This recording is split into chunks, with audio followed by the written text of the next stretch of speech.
What's up, guys? Welcome to the Huddle. We're your weekly playbook for not only strategize on playing the game, but changing it. From mastering the fundamentals of the craft to distinguishing ourselves in the marketplace, we're here to give the installer a voice and ensure that you are equipped with everything you need. Let's band together and forge a new legacy in flooring. This is where you belong. Welcome to the team. What's up, Jose and Ben? What's going on, sir? How are you this afternoon? Awesome. Well, with me today, as you know, Jose is back on the Huddle. Thank goodness. Good to have you back, brother. I know you've been out in the field grinding. Ben Walker's our COO over at Go Carrera, and I'd say pretty frequent Huddle attendee and guest. He was at the CFI convention with me this last week, and so as we recap, Ben will have some good input there. How's your brother, dude? Mr. Jose, how's your brother doing? I think he's doing okay. He's grinding out there still. He's out there. He's out getting stuff done right now. Because that's why we missed the event. We couldn't make it. We just had a little more on our plate than the typical October, I would say. Well, I tell you what, we sure missed you. You guys were brought up a lot at the convention. People, how much they missed. Is so much more fun without Jose and Daniel. Can't believe how much fun we're having without these guys. Man, they should just not come ever. It was more like, where are those lit up backpacks with all the messages on there? It was stuff like that. Everybody wondered where you were. It was somebody else's opportunity to shine, brother. They could have took a backpack and did it up. Well, it was a fun event. I gotta say, a few like notable things I would say is the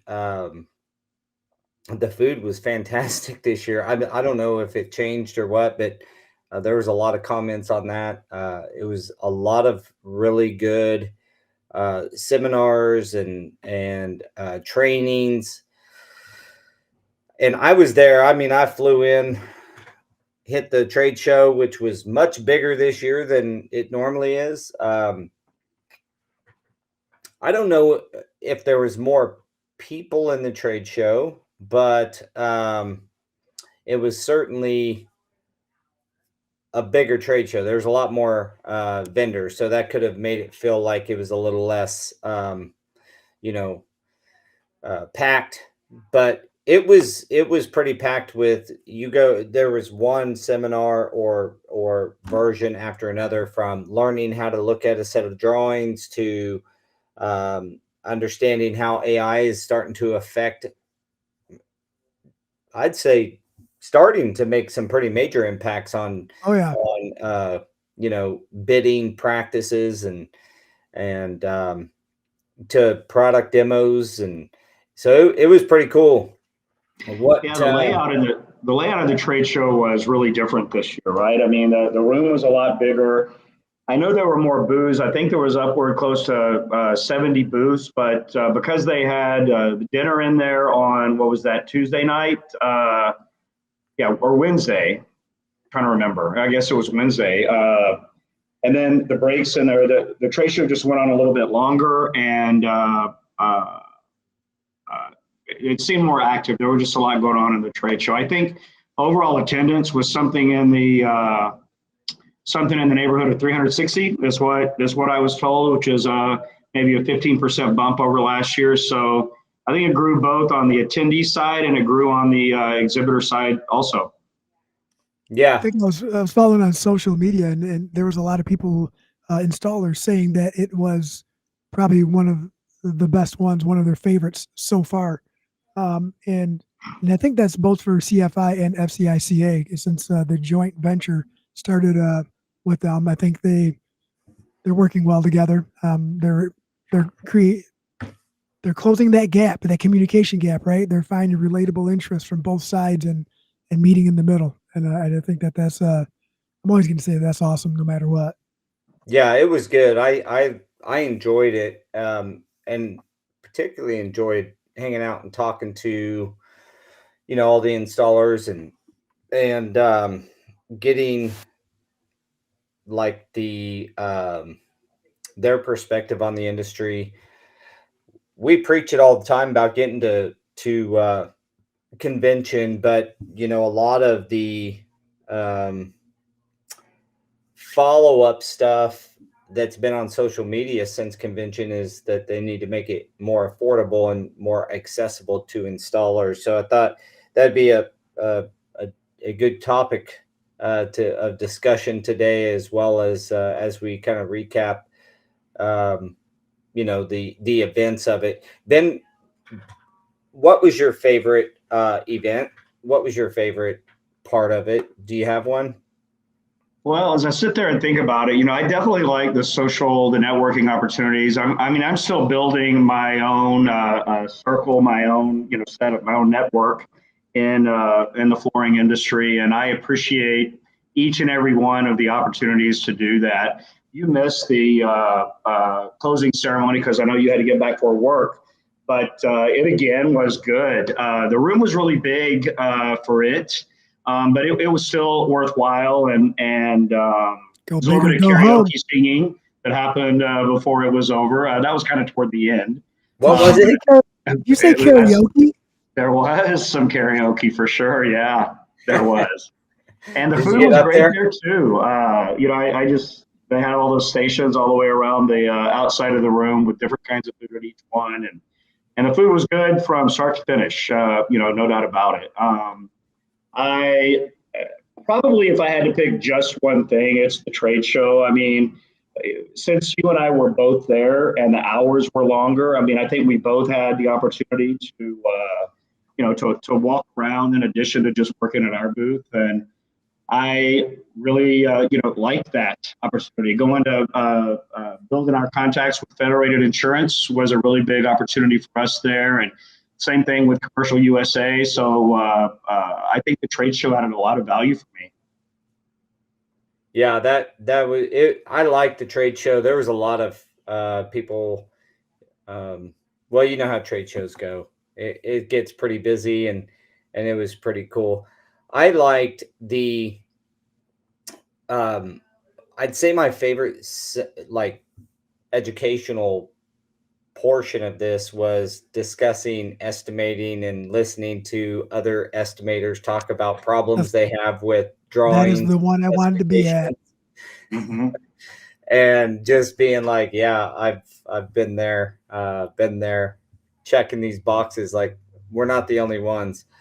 And that, and realizing that AI is not too far, it seems like. I mean, I feel like I've done a fairly deep dive into some of that, but I still didn't realize how close it's getting for being able to essentially take off the drawings. I mean, Yeah. another couple of years, and I could see just loading a set of specs as a first step to your system, and then it coming up with the list of RFIs for you to send out pre-written, and you send them out, and then Oh my goodness. And drawings and specifications, and they compare and come up with the RFIs, and you'd review those RFIs and decide which ones you're going to send and send them on. And I could see that being in the next couple of years. And then once those RFIs are back, you'd feed the answer in to the system, and it would take it off with all the pertinent information that is provided. Seems like that's going to be pretty soon. Yeah, Anastasia, went into some detail on that from Diversify, and it sounds kind of magical, to be honest. Both she and Kathy did a good job at that seminar, and I think that that probably might have been the biggest takeaway of just how much AI is going to continue to change the estimating portion of our industry. It almost sounds like AI. I mean, it probably already did or is in some industries, but taking over the clerical portion of a manager or an estimator, or is taking over some of that. I think a lot of things are going to be automated here pretty soon. Yeah. and you're going to be paying automation is going to be the same cost as a full-time employee, if not a little bit more. But I think it'd probably do more than what one employee can do without getting a migraine. Well, and then you got to wonder where are you going to place your resources?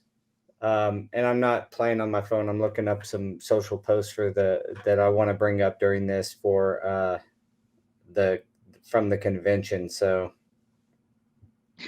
but then you're another gonna seminar have to determine where you place your resources, because you won't need resources in takeoff. So what kind of, it's going to change the way that we do business. It's going to be pretty cool, I think. Yeah, I was looking for some of those posts too, but there's been so one of the posts from John Steyer. He's a awesome dude, wonderful guy actually, and brought up that that it was a successful week, passionate installers around the world collectively sharing ideas, conversations, and participating in education. There's a lot of pictures that were shared, but to get to the crux of this, it was basically CFI convention is for the installer, having a special event for the sole purpose of lifting the skill, confidence, and awareness of the flooring installer. Moving forward, I'd love to see this event grow. I would encourage you to share your thoughts and ideas about CFI with me. As a member of the advisory board, I want to know what CFI can do for you. So anybody out there, obviously, the convention is built around the installer, and it's also intended for professional installers to get plugged into CFI, and those guys, there's very few skills, if any, that you won't find if you'll plug in. So if you're in the audience and you're watching and you're an installer that really hasn't plugged in, that's the first thing you want to do, is plug into some of the industry organizations, one of them being CFI. And I think CFI is maybe, it's certainly one of the oldest and most reputable training entities, but you had an interesting insight earlier, Ben, kind of about that, what they do really well at these conventions. Would you like to? Well, one thing I noticed is that what you said off air. One thing I noticed was during the award ceremonies, I just felt myself really interested in and moved by the CFI awards. I think CFI has a core competency at finding the right awards to give, finding the right people to give them to, and making these awards in a way that people really respond to. I think maybe some of that is Dave Garden and his passion and his close familiarity and his personal style. So that probably has a lot to do with it. But I just noticed on all of the CFI awards consistently that they just seem like really big deals. And I find myself really appreciative of the people who've won these awards, because I'm just learning a lot about all they've contributed. I think CFI is great at rewarding that kind of contribution to the industry. I think it's one of those things too, where, as flooring installers, a lot of what we do, I'm not saying all the time, but a lot of what we do gets overlooked, right? Because we essentially in the day to day, what we do is background noise. People who aren't in the trades don't necessarily pay attention to the details and the effort that we put in. And for someone to get recognition in front of their peers is heartfelt, right? And it's not, I don't think anybody in the industry that from an installation standpoint does any of what we do for recognition. We just do it because we're trying to make a living. But I think that's why it's probably more heartfelt, or the way it feels heartfelt anyway, because, it's coming from installers, by installers, for installers. And I think that's what drives that bus. And always, always appreciate sitting in and hearing a backstory on why someone was nominated or why someone won. It's always great to hear some of that because it's something that you might not know. A lot of the behind the scenes. Yeah, I think the more we brought this up before, but of all the installers on our network at Go Carrera, there is a ton that are under a 0.53 or 0.53 or under on a hammer rating. And that indicates just really low amount of training. It was it's abundantly clear that we have to get people plugged into the into the industry. Installers in general, we're disconnected. There's no licensing or annual thing Right. other than something like this. So two really key points that kind of came out of, I'd say, social media stuff as well as on site is one of the panel discussions that I really enjoyed, but it was a bit redundant from previous discussions is how do we increase the pay of the installer?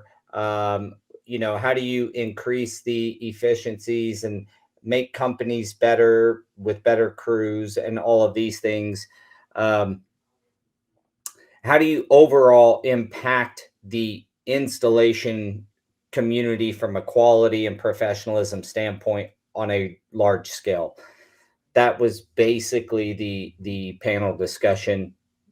Multiple different questions, one way or the other, and there was some good guys up there on the panel, um, you know, that were helping um, answer some of those questions. But that has always been to me like, how do we align the installer's goals with the company's incentives and vice versa? So really that seems to be the biggest disconnect, because one of the biggest problems I see is that you can't be an electrician without going and doing the education piece. You just can't do it. You have to get the certifications or certificates for you to even touch a train, HVAC system, for example. To service it by parts, anything, you have to prove that you've been certified or you're a licensed HVAC guy. Same thing with electrical. You don't get to go be an electrician without taking and getting the education piece. So the lining the incentives with a flooring provider of some sort, whether it's a retail shop, a box store, whatever, a flooring contractor like you guys, at Preferred Flooring or Stuart and Associates, with the installer's goals of performing and making money. Making money being the number one thing. So how do you align those deals together? And the the union had a good way of doing that, but unions are just not everywhere. So there's the problem. I mean, a certain year apprentice makes a certain amount of money, and a certain journeyman, once you hit journeyman and you keep going, you make a certain amount of money. Well, And at the most same, of those guys are employees of an electrical company, electrical contractor. In flooring, primarily we use subcontractors. And so anyway, that was one. And then Daniel, Mr. Daniel Gonzalez, he brought up on a post, he says, we got to get the cost down to make it so that the average installer can afford it. And then that created a whole kind of whirlwind of discussion. So, yeah, do you think, I'll just kind of hit some highlights here. Roland said, we agree and are always looking on ways that we can do that. And I can attest that that is a goal for CFI. They want to get it down so that more people can attend, but there are hard costs. I mean, there's food and place and the setup, and like there's hard costs to it. So Well, and not only the cost of that is around that fixed cost and how you can make it more affordable, or maybe you just have some breakout sessions where you don't have food. But I'd love to hear some thoughts on how we can lower the cost of convention, because one of the things that I think gets you involved with CFI is if you go to convention, you're kind of going to be going down that path of you get sort of hooked. And then you might even expand your horizons to other trainings. You know what I'm saying? You might, as most people know, what's up, Kevin? As most people know, CFI purchased NFIC, so now they have the natural fiber portion as well in training. Well, with that, you have all these opportunities to get better, right? And so a lot of people, when you go to that convention, you kind of get hooked and you start going into other trainings. Be it in the past, it would have been separately going to PJ and getting your, some natural fiber training, or you may go to you may like the tile portion of the world and decide to get with CTEF and that, part of the universe. But it's like CFI convention is a big conduit for people, I think. And so I think this is an awesome discussion, is how do we get the price down so that more people can show up? And then how do you get the word out so that more installers know about it? Your average installer, Ben, that we talk to, that is, just out doing the thing. We're so plugged in. We think other people watch and search out like knowledge, and they don't. A lot of them are just doing their thing every day, picking up materials, going to a job site and installing, and they don't ever get plugged feeding in. their family and taking care of their responsibilities. And I think that it is super easy to get caught up in that when it's everyone's first priority, and so it's, you have to have either some money or some time beyond doing that in order to get involved in the industry. And many people never get to that point. And Dwayne Pruitt said we should have CFI at his house, and maybe we should, maybe we shouldn't, but I think it does bring up an interesting point, and that is that a big part of the cost is getting there. And I know that at least for the past few years, this has been in Orlando. I think there's some conversation about moving it around geographically as well. Isn't that right? I think there's always discussions about how to make it most attainable. I think CFI, one thing is having it in a populated area and getting the local people to go, the local installers. I mean, now there's some geographic pieces to that as well. Like that, you're down in Florida where they do a lot of tile in homes and a lot less carpet in homes. And so getting in the area where CFIs, where you got carpet and vinyl, and that's primarily the flooring put in those communities, that might be one part of that. But cost is always going to be the thing. And you have three costs. You got the cost of the convention, the cost of getting there, and then the cost of not working. And this is the same conversation that we have about training. Yes, for sure. And that's the thing that makes it hard is not only do you have to have the time and the funds available to go down and enjoy yourself, right? Because you're not going to go down there just to go sit at a convention and then leave and then go to your hotel room and sit around. You're down there to network. You're going to spend some time. You're going to spend a couple bucks out mingling with people. But at the same time, what's at home? What are you leaving on the table at home? What are you sacrificing at home for work? And unfortunately, that's why we didn't make it down. We couldn't sacrifice at that time because we were just a little still overwhelmed with the workload. Had demand, right? You had demand. Yeah. And in past years, though, you still had work that would have produced money. You chose to go in lieu of doing work back at your business that would have produced money.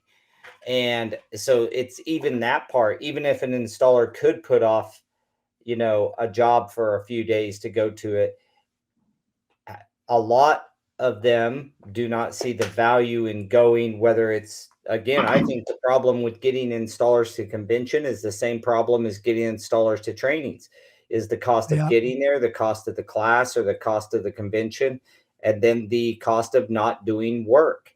I mean, if you're a good installer, you're producing $1,000 a day for yourself and upwards of that. But I mean, kind of, if you wanted to use a baseline number, well, if you're creating $1,000 of money for yourself in a day, every day, or close to it, and you go take 3 days off, well, that's $3,000 plus the cost of the convention, plus the, the other stuff. So, I believe it's those things are what we got to kind of we really have to figure it out. Where can you get, and consider this, there's two options: you lower costs or you increase value. So how do we Yep. Bam. There you increase go. the value to where the installer actually earns more? That's one possibility, where it's like, I can't not go to this, or because it's like a doctor going and getting another thing. If they go get this, they're going to be able to do this XYZ procedure and make so much more money that, like, you can't afford not to go. Not go. Right. Mhm. So how do you Well- do it? How you either create it to where you can't afford not to go to this, or yes, we will, Jesus. But Dang, calling them out. well, you got to get the. I think he lost his password, and we got to get it reset and go through. And the security features on Go Carrera doesn't allow us to just go get in his account, which is a good thing, right? Try be Jose Gonzalez. Holy smokes. Can't get anything. No PayPal, no nothing. Have 2 events a year. Bang for the buck in education. That's possible. That's adding value. So you got that option. You either add a ton of value where you're like, I can't afford not to go. And I look at like going to Fuse conference like that for my business when I'm a Fuse member, and when I go to conference, it literally, I find things there that make us more money, or make us more profitable, or make us more efficient, or better at hiring, or whatever. And so I look at it like, I can't really miss this, or else I'm going to miss a nugget or a thing that will make my business more successful. We have to have either that, or you're going to have to lower it to where it's basically free at a very populated area, and do a really good job marketing. So that, what do you think? What type of approach do you think? I mean, what's your guys' opinions on those? And am I missing something? Is there another option? No, yeah, I think you're pretty spot on. It's trying to increase the value, right? But it's, and I think Kevin had mentioned, he says one issue at a time, right? And he's right. Can't tackle too much at one time, but it's one of those things where.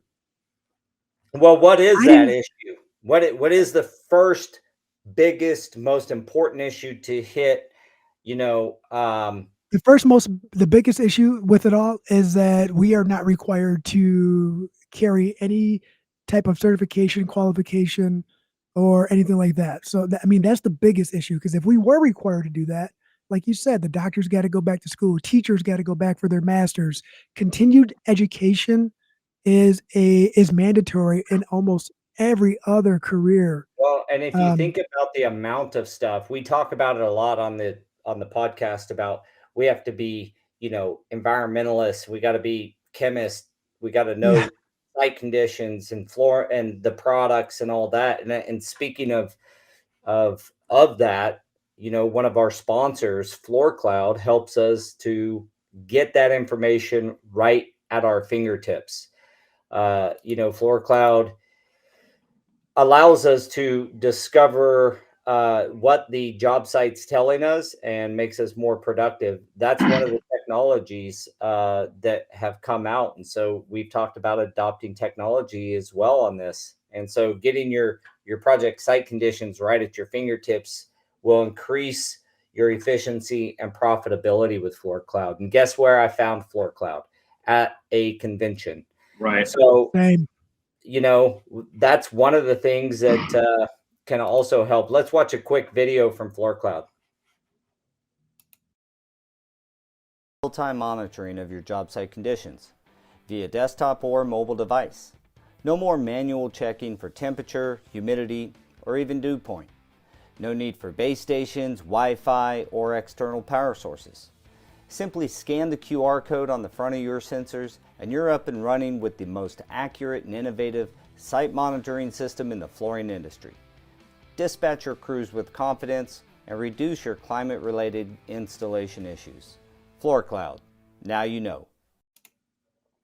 Now you know. So having your that information right at your fingertips, no matter how far away from your project you are, and if you're a flooring company, being able to dispatch your crews, knowing that the job site is ready, at least from an environmental standpoint, is huge. I know you guys use it up there, Daniel, or Yep. you and Daniel, and you guys have had great success with it. So look into Floor Cloud.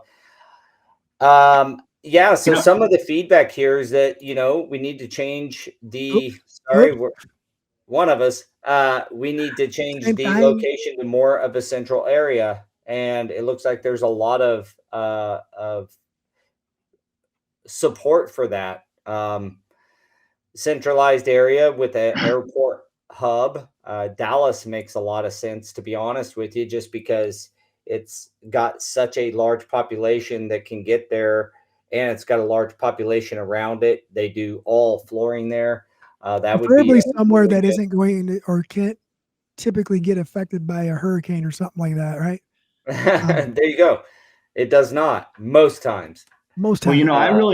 I really noticed that there were quite a few people who drive, and clearly, if you're in Salt Lake City or Denver or San Diego or even Kansas City, it's hard to drive as far away as I'm with you on that, Jesus. By the way, no Dallas, but anyway, having it in Orlando lets a certain number of people drive, and having it in some other places that are geographically west would give a different set of people an opportunity to drive. And there was definitely a lot of conversation among the leadership there in Orlando about having it in some other places.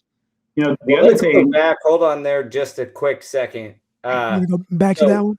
Let me. So one of the things that Jorge is suggesting here is that we have all flooring installation events together, and he follows that up with, for example, if Tice is free, then we should also have something at that point so people go and don't have to spend the money, and you buy, but your meals. So I believe what he's saying is that having convention at Tice or something like that, you're already going to one. So having the whole, getting a part of, and correct me if I'm wrong here, Jorge, but having CFI convention as part of Tice, like your own, the whole convention being at the same time, maybe even in the same building, because, Mandalay Bay Piggyback it. as big as Tice is, it doesn't take up the whole thing.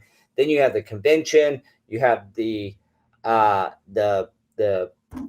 installer competition, all that kind of in that weekend.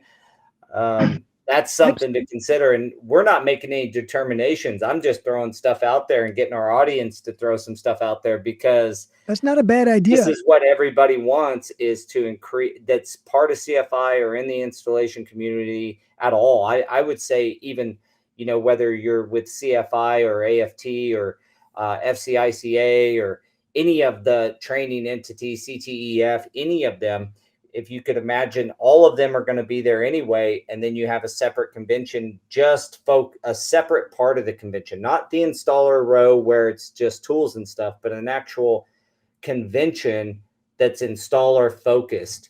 And it'd be really nice if a lot of these training entities could get together and do some collabs collaboratively together on that. Yeah. But that's just another idea. Jesus says Houston, Texas has more installers that need help. So I'm not sure if I've ever done a survey or anything on that, but I think installers need help everywhere. Every time we get new installers on the application, it is clear that we need more training, and we've got to figure out how to do this.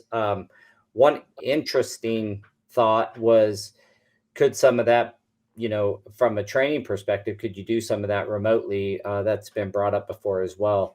Kevin says you wouldn't have the money from vendors at Tice. True. Yeah. Like when you start digging into all this stuff, like trade-offs, each thing gets its own complication. Now, could you tell the vendors, hey, you're double doing this thing, you'd spend it anyway later on in the year, put your more focused efforts for installer focused stuff in this area over in the other convention hall with the installation community? I don't know. What's your thoughts on that, Kevin? Another thing I noticed Kevin's is with that Robert, so he knows from the sponsorship side. I wonder if there is a metric to track that. I'm sorry, go ahead.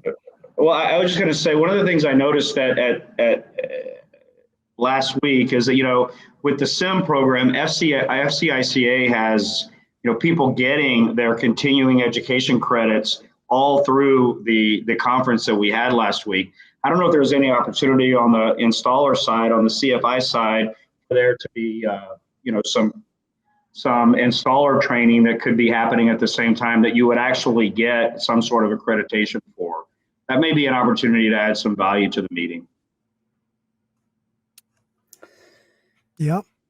And then Kevin put on there with the certification. Right. And I think that's the hard thing too, right? Like, so you go to an event like the convention or TIES, but then you throw in a certification in there. You eliminate the networking aspect of the convention because now you're confined to a training class. But however, if that is your sole purpose is to get a certification or some kind of training, and then you can add in the networking opportunities after class, before class, or lunchtime, if that's what you went for and you can add that, then that's another way to look at it as well.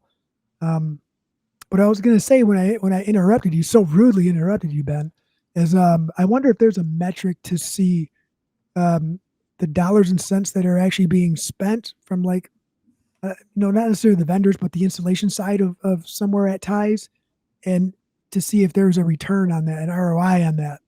And well, they wouldn't. You mean from the vendors or? Not necessarily the vendors, but like from the installers that are attending, how much of it is focused towards attracting installers to a product versus attracting a store or a sales company to a product? Well, that's primarily what TICE is for. Yes. I mean, and that's why if you did do a dual convention as proposed, and just my thoughts on it is you'd have to have the installer convention like separate in a separate area. But one of the let me just hide that for just a second to finish this one thought. You're cool. Is one of the things is if you did do that, would vendors see a return on investment? The vendors wouldn't be there if they don't see something. I can tell you that. Companies, they see something. We have to get that same kind of thing going with the installer. And the attendees go, why do people go to TICE? Well, partially probably to get a couple days away where you're working, but you're also connecting with industry people that you get to see once a year and have some fun. You're probably looking for new product lines. Some people are there buying their next year's worth of stuff, big retailers and such. education is a piece of it. It's always well attended, so we have to create that same kind of thing for installers. It has to prove one of the points, and this goes right with this, is in this thread here on Facebook, is that, essentially the cost of going is somewhere around what we talked about, say $1,000. And then one of the things that got brought up is you're not talking about the loss of profit or the loss of your production for those days. But Matt Garcia chimes in and says he knows of many industries that charge 5 to 10 Ks for events like this. It's all about, and I'm paraphrasing, so this is not a quote, but essentially, if is making sure the convention has real value for the attendee, that they're going to make more for going than they spent on it. And that's what we were talking about earlier, is adding that value to where it's yes, it's costly to go, but you almost can't afford not to go. Yeah. And value you might not walk away from the convention and in 2 weeks make your money back, right? But it's the connections that you find out there from networking that could potentially save you on not improper installation, save you with some new tooling that you find that speeds up the installation process over the next year. Material that you find to replace other things that you might have been installing that you're not too happy with. I mean, there's a lot of ways to get your return on your investment on attending. I think it's just a matter of how you want to approach it. What is, like we said earlier, what's your sole purpose? That's the thing that Kevin said earlier, is focus on one thing at a time. I think focusing on one big thing at a time. Like, do you add value or do you make it cheaper? To me, you have to add value. That's just my opinion. Feel free to disagree with that, but I think not making it cheaper is just trying to drive it down the experience. What else can be done that makes it irreplaceable and a must go?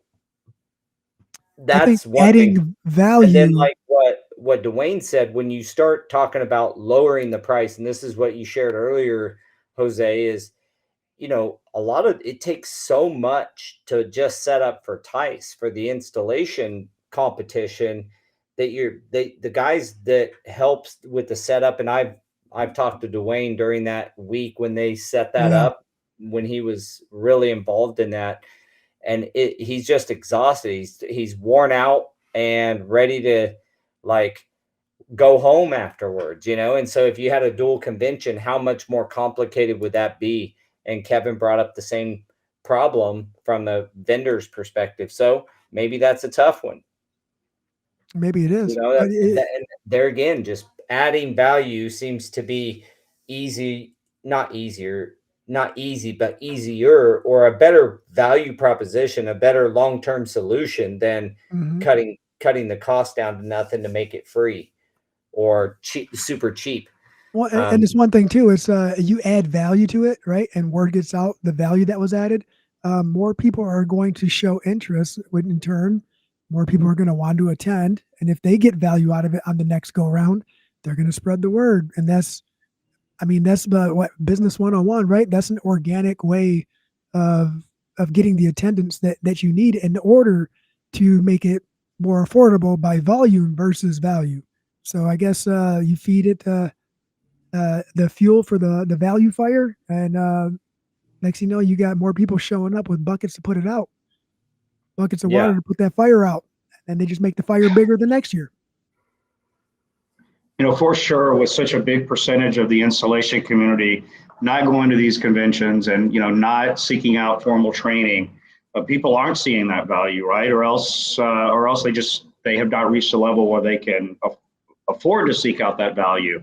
But there's a lot more opportunity to make more value in these meetings and make more value out of the training than there is to make it cheaper. I mean, if you work super hard to make it cheaper, you lower it a few bucks, and that's about it. And maybe you still didn't make it more affordable for someone.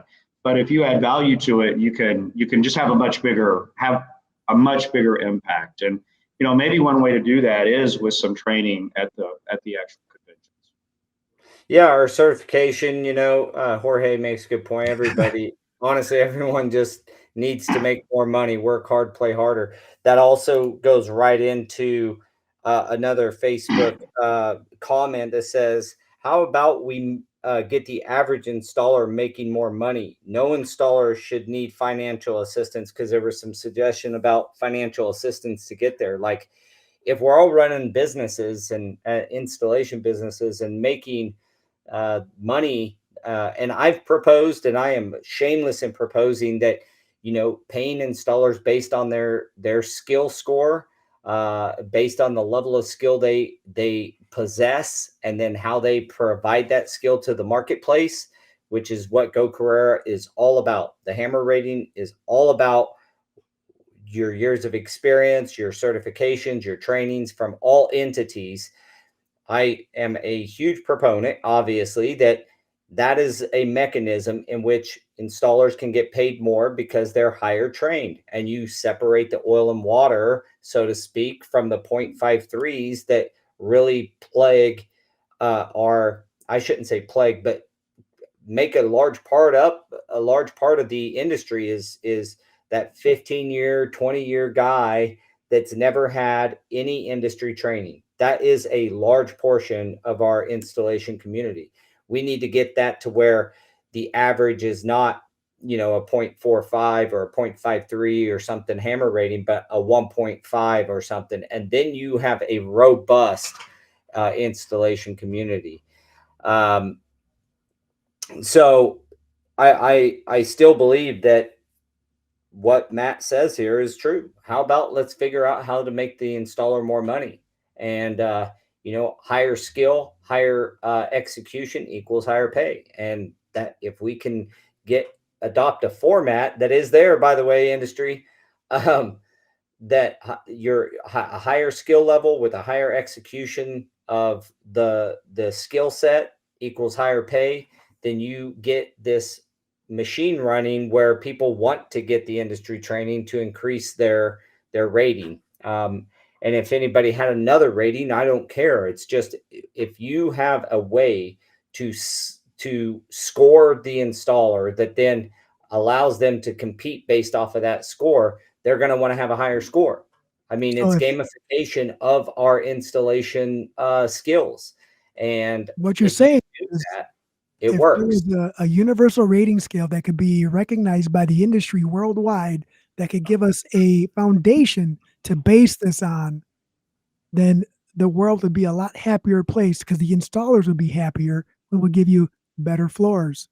Yeah, that's what I'm hearing. That's what I'm saying. I wonder where you can get something like that. Where could a person go to find something like that? Man, so there's always stuff with technology that's new and difficult. You have the application of the technology, but you have the concept of the technology.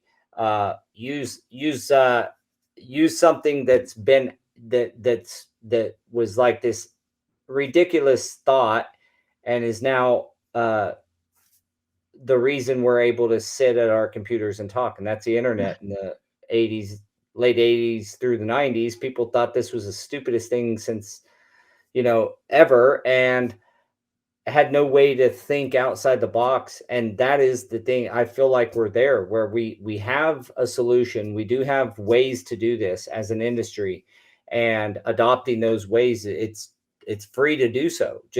You just adopt it. And and you don't even, for anybody on here, you don't have to do work or have an account on Go Carrera to do that part. You can have a profile only. And so long and short of it is increasing value. So Elena says, enforce an industry standard that that has the support of the manufacturer is the only way, in her eyes, that's going to bring the installer pay increase. I agree that that is a piece of it. I don't know that it's the only way. I think the consumer demanding, I want to know what level of person of installer, Mr. Retailer, that you're providing me. They don't know. They would love to know. It's kind of like a Carfax. You want the Carfax when you buy a used car now. When you buy a car with experience, you want the Carfax. You want to know what that you want to know what that car's been through so you can predict how it's going to behave in the future. That's what the hammer rating does for the installation community. And we have talked a lot about with a lot of manufacturers about adopting it. I'm not sure I still cannot put my finger on what the reluctancy is in the manufacturer community. I don't understand it, and I don't quite know how to say it. There is a system, a free system that will allow the installer to have a graded, a data-driven skill score that then can be leveraged by them to make more money and say, hey, I'm worth more money, and manufacturers to adopt and say, you need to have XYZ level. You need to be XYZ level of installer to install this product. That's already there. Elena says the consumer needs to see the value in the installer. We have to market it that way. We are more than an installer. We are the professional, 100%. And in the commercial world, it's actually more so. We've won work because of certain installers who are certified or really, really, really good on our team. I literally have gotten contracts because they said, hey, if XYZ guys get promised on my job, I'll give you the contract. Same. So the consumer just has to be aware that there's different levels of installer. That's really the deal. And it becomes more and more clear to me that we need to market and make it clear to the homeowners that are buying products that there is a way, and to demand it. If every consumer did demand a hammer rating and to know the level of the installer coming into their home to install their floors, it would change the industry and force the labor, which is, by all accounts, you go to any convention, you talk to even most manufacturers, and they'll tell you it's the most important part of the deal. So how do we get the skill score, the hammer rating, to be part of everyday conversation, like MSRP or like the ingredients and nutrition facts on a label for food? How? Yeah, that's what needs to become more public knowledge instead of industry knowledge. Yeah, I think a marketing campaign for us to inform the consumer. We're talking to the UK people over in the UK about licensing Go Carrera, and that's how they're going to do it. They're just like you as a consumer, you should know the level of the quality of the person coming into your home, both from a skills standpoint and how they perform their work. That would hold all of the installers more accountable. Now, the really good guys, before I get bombarded and jumped on here, the really good guys hold themselves accountable anyway.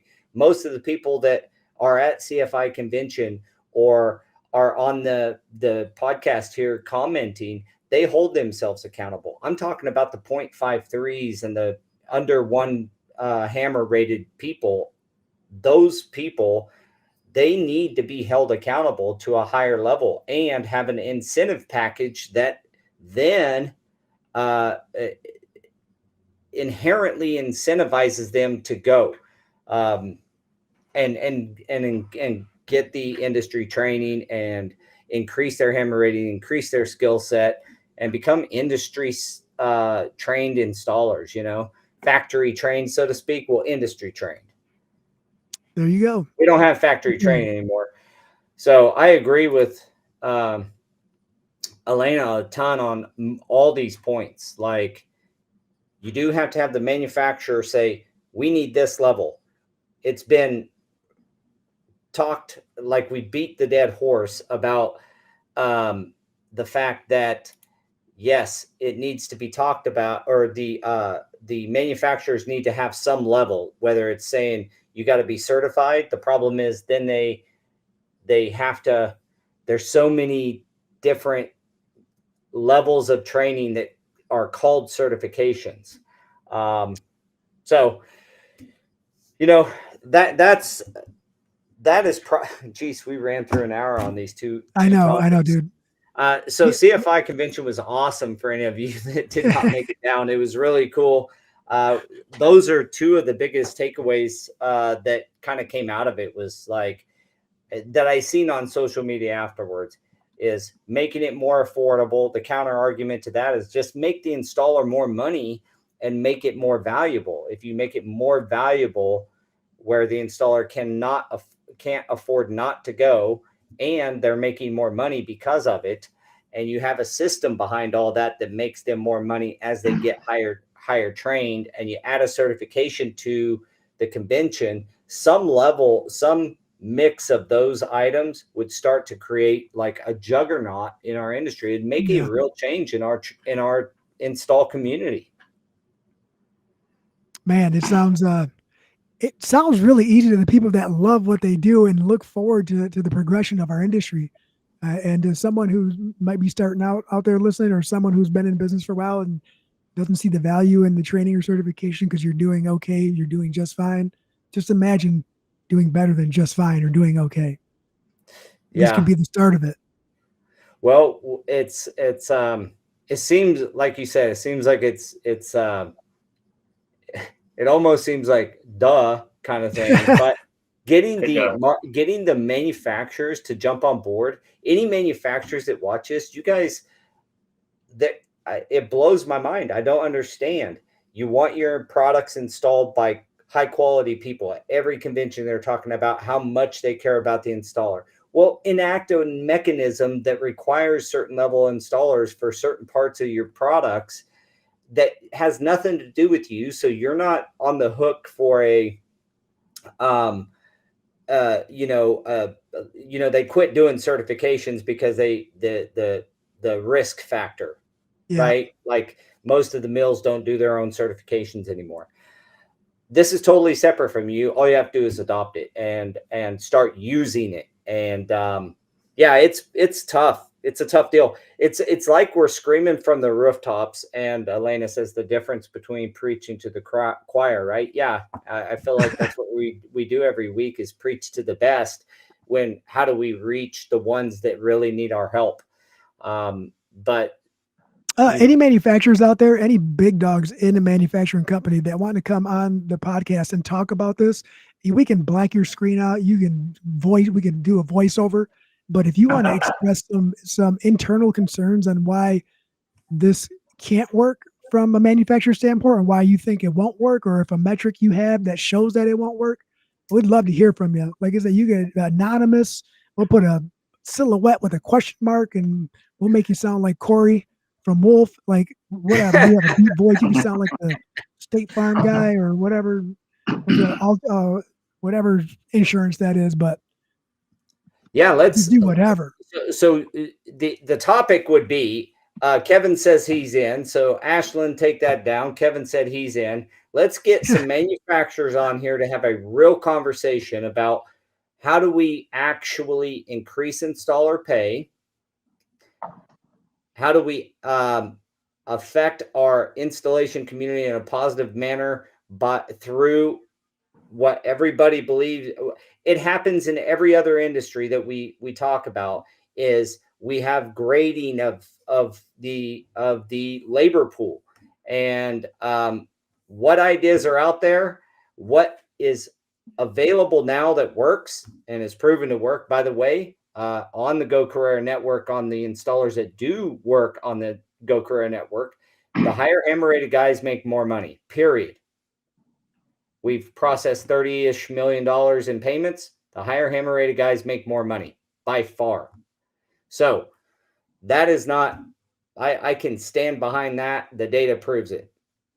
But if other people have other ideas, other thoughts, bring them to the table, like solutions. We talk about the problem a lot, but we don't dive down on a solution and say, okay, this solution won't work because X, Y, Z, and start to really try to find the root solution for the problem. That would increase attendance at CFI convention. Why? Because they're going to have a certification there. I'm not saying they will. I'm saying if they did, that would be a great add-on, and you would go, your hammer rating would increase. You'd go out into the marketplace with your calling card that has your hammer rating on your public profile and be able to upsell your client and make more money than an average installer that does not have the same level of skill that you do. You actually can separate yourself from a skill standpoint very clearly, right? In writing, in black and white, in black and white. Thank you. You saved me again, Jose. Thank you. It's exactly what I was trying to say. So yeah, Ashlyn, let's start planning to try to reach out to manufacturers and come up with the topic name.